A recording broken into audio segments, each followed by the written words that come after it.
రెండు తెలుగు రాష్ట్రాల్లో ముఖ్యంగా ఎవరైతే ప్రశ్న రావణ్ ఉన్నాడో రావణ్కి సంబంధించినటువంటి ఇష్యూ పెద్ద ఎత్తున కూడా నడుస్తుంటారు. ఊపా కేసు పెట్టారు, 14 రోజులు రిమాండ్లో పెట్టారు.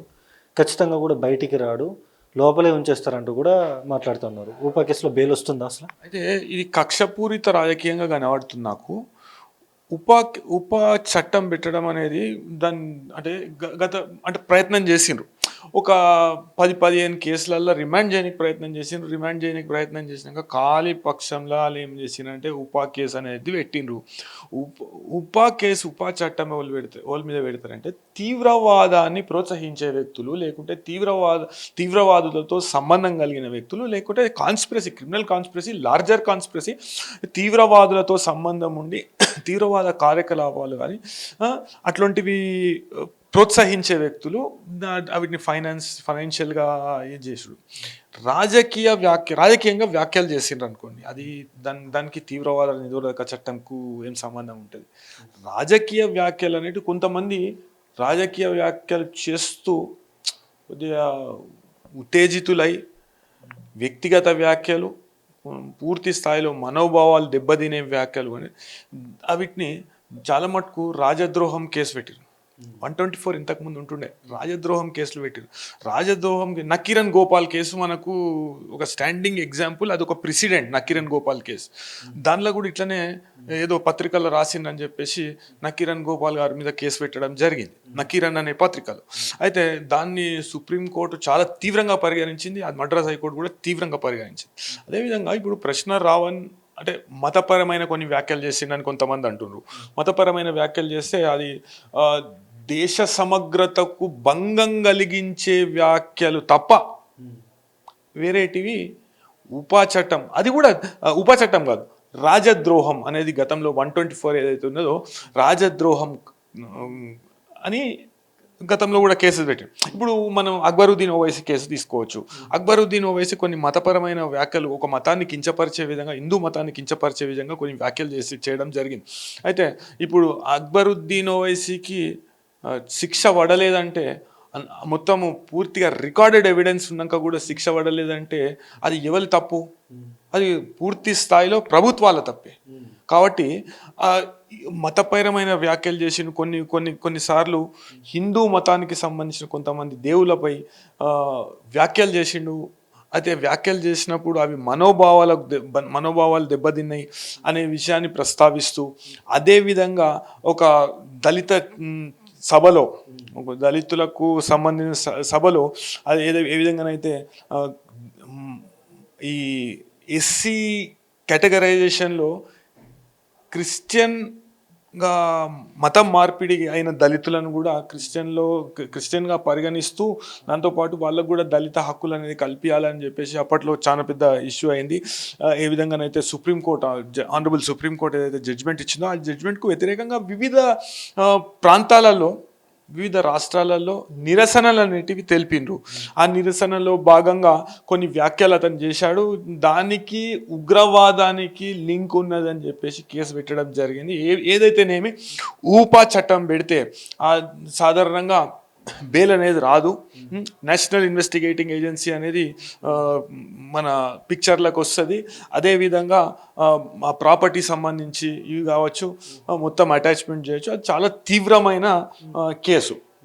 అయితే ఉపా చట్టము దాని మెయింటైనబిలిటీ అనేది ఇప్పటిదాకా జోసఫ్ నిన్ననో మొన్ననో నేను విన్నాను, ఇది హైకోర్టులో ఒక రిట్ పిటిషన్ వేయడం జరిగింది. హెబియస్ కార్పస్ అంటే జోసఫ్ని ప్రవేశపెట్టండి అనే ఒక కేసు కొన్ని దళిత క్రిస్టియన్ సంఘాలు, దళిత క్రిస్టియన్ ఎడికెళ్ళి వస్తుంది I'm not able to understand.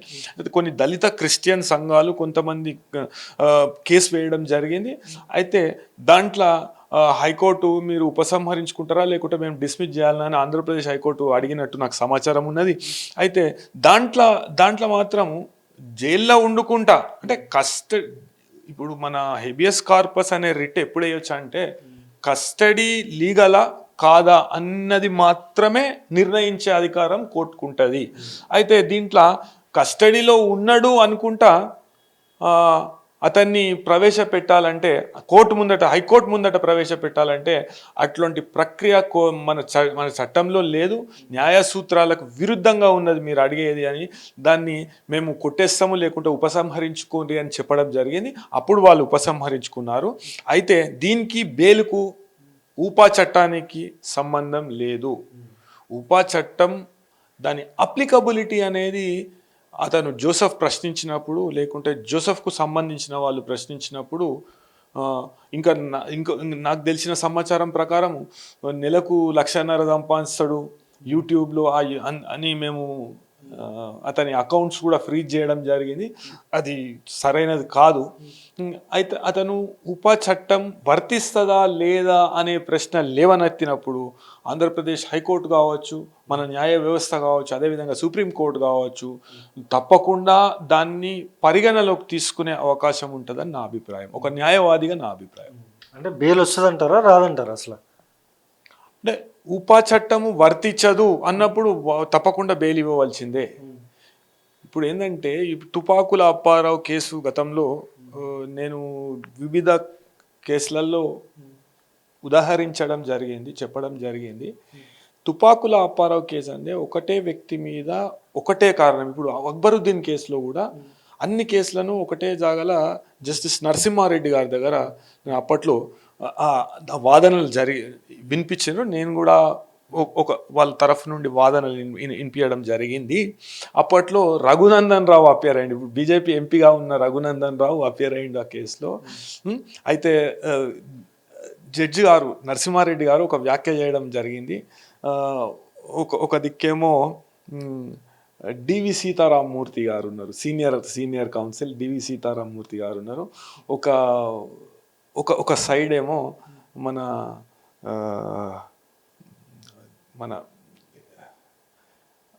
ముగ్గురు రాముడి పేరుతో స్టార్ట్ అయ్యేటోళ్ళే. అయితే నువ్వు రాముని మీద వ్యాఖ్యలు చేసిన నిందితునికి రాముడు పేరు పెట్టుకున్న అడ్వకేట్లు అపియర్ రఘునందన్ రావు అవచ్చు. అట్లా వాళ్ళందరూ అపియర్ అయ్యారు. అయితే రాముడు పేరు పెట్టుకున్న, ఇప్పుడు నా పేరు కూడా రామారావు. అయితే రాముని పేరు పెట్టుకున్న అడ్వకేట్లను పెట్టుకున్నాడు అని జడ్జి గారు వ్యాఖ్యలు చేయడం జరిగింది ఆ కేసులో. అట్లా నాకు బాగా గుర్తున్నది. అయితే దానిలో కూడా ఏమైందంటే చాలా పోలీస్ స్టేషన్ డిఫరెంట్ డిస్ట్రిక్ట్లలో డిఫరెంట్ విలేజెస్లా లేకుంటే సిటీలా ఉన్న డిఫరెంట్ ప్లేసెస్లో కేసెస్ పెట్టడం జరిగింది. మా మనోభావాలు దెబ్బతిన్నాయి ఇది అని. లాస్ట్కి ఏమైందంటే ఈ కేసులన్నీ ఒకటే దగ్గర చూడాలి అనే అభిప్రాయానికి కోర్టు వచ్చింది. ఏ విధంగానైతే తుపాకుల అప్పారావు అనే కేసులో మల్టిపుల్ కేసెస్ పెట్టరాదు అనే న్యాయ సూత్రాన్ని లేకుంటే దాంట్లో ఉన్న ప్రిన్సిపల్ని పరిగణలోకి తీసుకొని కోర్టులో ఆ ఆర్డర్ ఇవ్వడం జరిగింది. నేను అంటే నాకున్న అనుభవం ప్రకారము రావణ్ కేసులో కూడా జోసెఫ్ కేసులో కూడా అదే ఆర్డర్ ఇవ్వాలి కోర్టు, ఉన్నత న్యాయస్థానం కానీ లేకుంటే దేశ అత్యున్నత న్యాయస్థానం కానీ అదే విషయాన్ని వేరే కేసెస్కు సంబంధించి. ఇప్పుడు ఉప చట్టం అనేది ప్రత్యేకంగా ఉప చట్టం దీంట్లో వర్తిస్తుందా లేదా? ఇప్పుడు పవన్ కళ్యాణ్ గారు ఉన్నారు. పవన్ కళ్యాణ్ గారు ఏం చేసిండ్రు, కొన్ని సినిమాలలో చే గువేరా లెక్క డ్రెస్ వేసుకొని చే గువేరా భావజాలాన్ని నేను అంటే నాలో చే గువేరా భావజాలం ఉన్నదని. అంటే అప్పట్లో చే గువేరా ఒక తీవ్రవాది, అంటే ఆయన తీవ్రవాదంకు ప్రోత్సహించినట్ట. అంటే ఆయన చే గువేరాని అభిమానిస్తాడు, సనాతన ధర్మాన్ని పరీక్షిస్తాడు. అంటే ఒకటి పరస్పర విరుద్ధమైన భావాలు, విభిన్నంగా విరుద్ధమైన భావాలు. అయితే ఒక దిక్కేమో చే గువేరా అంటాడు. చే గువేరా భావజాలం మొత్తము కమ్యూనిస్ట్ భావజాలం. అయితే ఆయన కూడా యుద్ధం చేసిండు. కొన్ని ప్రపంచ దేశాలు అణచివేస్తున్నాయి అని చెప్పేసి సోషలిస్టు భావజాలంతో ఆయన కూడా యుద్ధం చేసిండు, గెరిల్లా యుద్ధం చేసిండు. అయితే ఇప్పుడు ఆయన భావజాలాన్ని సపోర్ట్ చేసిన పవన్ కళ్యాణ్ గారు కూడా ఉప చట్టం పెట్టాలి ఆయన మీద, పెట్టదు కదా. అదే ప్రిన్సిపల్ ఈ జోసెఫ్ కూడా వర్తిస్తుంది. అయితే కాకుంటే ఈ ఉప చట్టం అనేది నాకు వర్తించదు అని కోర్టు ముందట పెట్టినప్పుడు అప్పుడు కోర్టు పరిగణలోకి తీసుకునే అవకాశం ఉంటుంది. ఉన్నత న్యాయస్థానం కావచ్చు, లేకుంటే కన్సర్న్డ్ కోర్టు కావచ్చు, ప్రత్యేక న్యాయస్థానం కావచ్చు, అదేవిధంగా సుప్రీంకోర్టు కావచ్చు. అంటే ఈ కోర్టులు పరిగణలోకి తీసుకోకపోతే సుప్రీంకోర్టు వెళ్ళే అవకాశం ఉంటుంది. తప్పకుండా ఈ విషయాన్ని పరిగణలోకి తీసుకుంటే ఉపా చట్టం ఉంటే దానిలో కొన్ని ప్రత్యేకతలు ఉన్నాయి. అంటే సుప్రీంకోర్టు చాలాసార్లు చెప్పింది, ఎవరి మీద పడితే వాళ్ళపైన కక్ష సాధింపు చర్యగా ఈ ఉపా చట్టం అనేది పెట్టరాదు అనే విషయాన్ని సుప్రీంకోర్టు వ్యాఖ్యానించి, అంటే వివిధ కేసులలో సుప్రీంకోర్టు చెప్పడం జరిగింది. సుప్రీంకోర్టు ఇచ్చిన ఆర్డర్స్నే ప్రామాణికంగా తీసుకుంటాయి కోర్ట్స్ కాబట్టి, అదేవిధంగా సుప్రీంకోర్టుకు పోతే కూడా ఈ అంశాన్ని పరిగణలోకి తీసుకునే అవకాశం ఉంటుందని నా అభిప్రాయం. ఈ అంశాన్ని పరిగణలోకి తీసుకున్నాక ఒకవేళ చట్టం వర్తించకపోతే తప్పకుండా బెయిల్ వస్తుంది. ఇప్పుడు కేవీఆర్ని కూడా రీసెంట్గా అరెస్ట్ చేశారు సార్. ఎవరైతే యూట్యూబర్ కేవీఆర్ ఉన్నాడో, జర్నలిస్ట్ కేవీఆర్ని కూడా ఆంధ్రాకి సంబంధించినటువంటి పోలీసులు వచ్చి రాత్రి గతంలో కూడా తీసుకెళ్ళి కొట్టి థర్డ్ డిగ్రీ కూడా చేశారని చెప్పేసి కూడా పెద్ద ఎత్తున కూడా వార్తలు వచ్చినాయి. ఆయన కూడా మాట్లాడిండు. మళ్ళీ ఇప్పుడు రాత్రి మహిళ వాళ్ళ మిసెస్ ఎవరైతే ఉన్నారో వాళ్ళ మిసెస్ని కూడా ఒక ఆంధ్రాకి సంబంధించినటువంటి అయితే నేను దీనిలో కేవీఆర్ తరఫు నుండి, వాళ్ళ కుటుంబ సభ్యుల తరఫు నుండి నా వంతుగా నేను ఏం చేసిన అంటే జాతీయ మానవ హక్కుల కమిషన్కు, అంటే జర్నలిస్టుల పైన ఇట్లా చేస్తున్నాడు. గతంలో దొంతు రమేష్ గారి పైన కూడా ఇట్లనే చేయడం జరిగింది. అదేవిధంగా జర్నలిస్టులు వాళ్ళ వృత్తిలో ఎదుర్కొంటున్న సవాళ్లను నేను దొంతు రమేష్ గారి విషయంలో కూడా జాతీయ మానవ హక్కుల కమిషన్కు నేను ఫిర్యాదు చేయడం జరిగింది.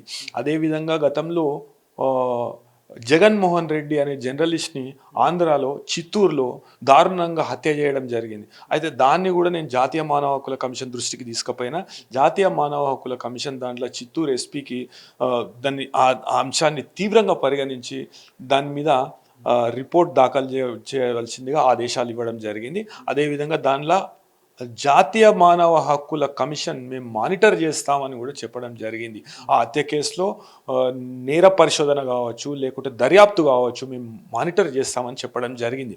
అదేవిధంగా కొనసాగింపుగా మొత్తం ఈ 3 కేసులలో కూడా ఆంధ్రకు సంబంధించిన పోలీసు ఎటువంటి చట్టంలో ఉన్న అంశాలను పక్కన పెడుతూ ఒక రాజకీయ పార్టీకి ఏజెంట్ల లెక్క వ్యవహరిస్తూ, ఒక రాజకీయ పార్టీ ప్రైవేట్ సైన్యం లెక్క వ్యవహరిస్తూ, ఎట్లయితే తెలంగాణలో ఉన్న జర్నలిస్టులను ఇబ్బంది పెడుతుండ్రో ఇది మానుకోమని నేను హెచ్చరిస్తున్నా.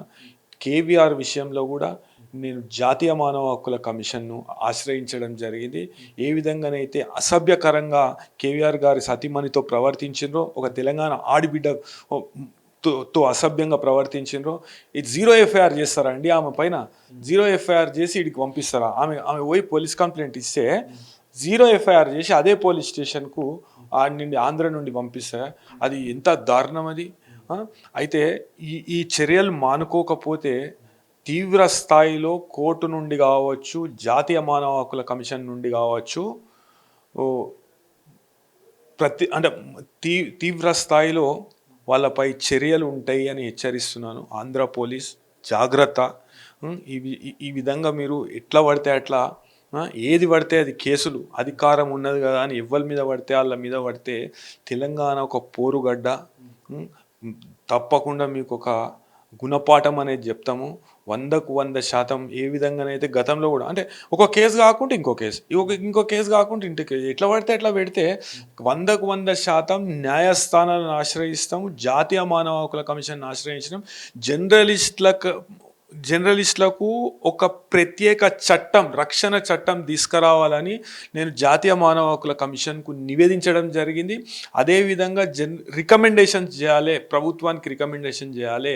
ఏ విధంగానైతే గతంలో కొన్ని కేసెస్లో జర్నలిస్టుల హత్య చేస్తే రికమెండేషన్ చేసిందో, అదేవిధంగా ఒక ప్రత్యేక చట్టం పూర్తి స్థాయిలో భారతదేశ వ్యాప్తంగా ఒక చట్టం, జర్నలిస్టులకు రక్షణ చట్టం అనేది ఏర్పాటు చేయాలని నేను కోరడం జరిగింది. ఇది త్వరలో విచారణకు రాబోతుంది.